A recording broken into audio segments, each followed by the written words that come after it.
पोथी पढ़ी पढ़ी जग हुआ पंडित भया, न कोई ढाई अक्षर प्रेम का पढ़ा सो पंडित होए। ये शब्द कबीर दास ने कही थी।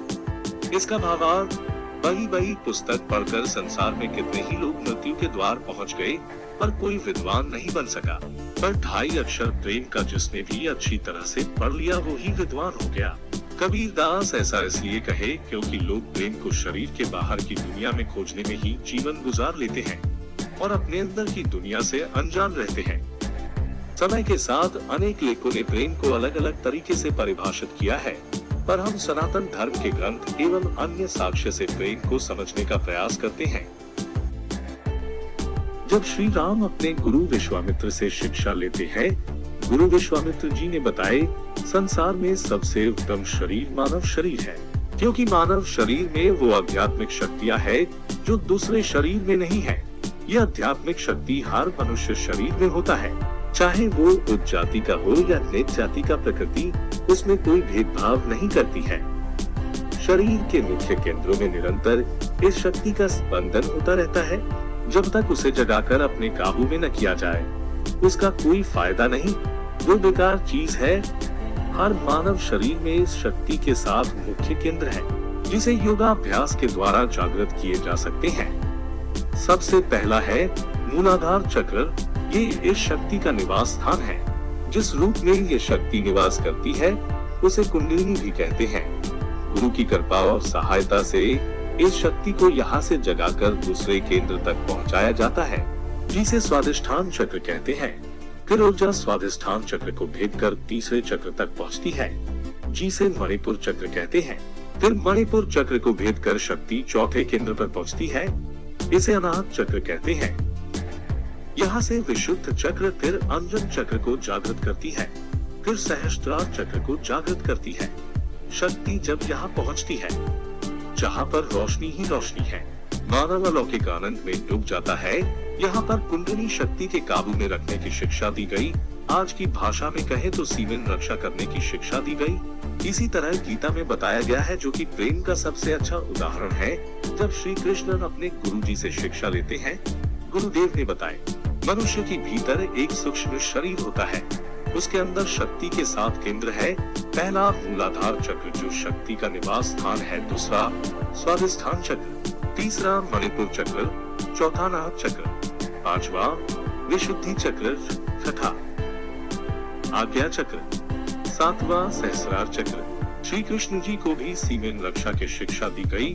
श्री कृष्ण के हजारों गोपियां थी और श्री कृष्ण ब्रह्मचर्य का पालन जानते थे।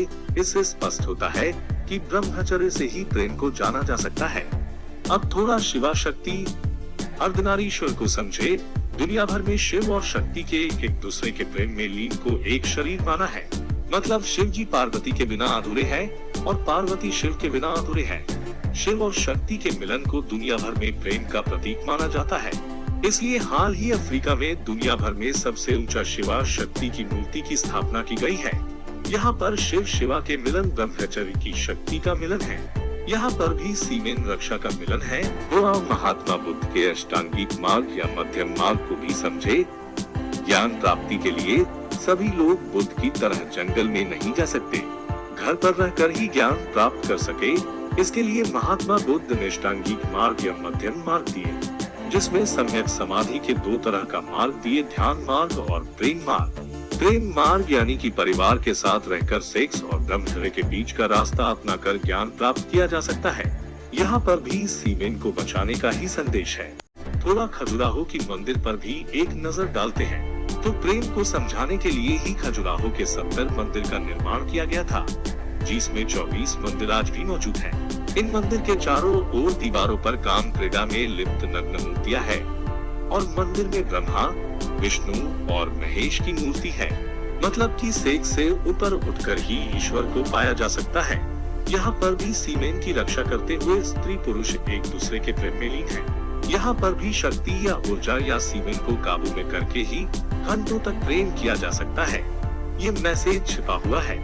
दीवार पर नग्न तस्वीर को देख आज के लोग सेक्स समझने की भूल कर देते हैं। इसी तरह ओडिशा में कोणार्क के सूर्य मंदिर के चारों ओर दीवार पर प्रेम रत्न मूर्तियां हैं। ये सभी चित्र या मूर्ति सीमेन रक्षा का संदेश दे रही है।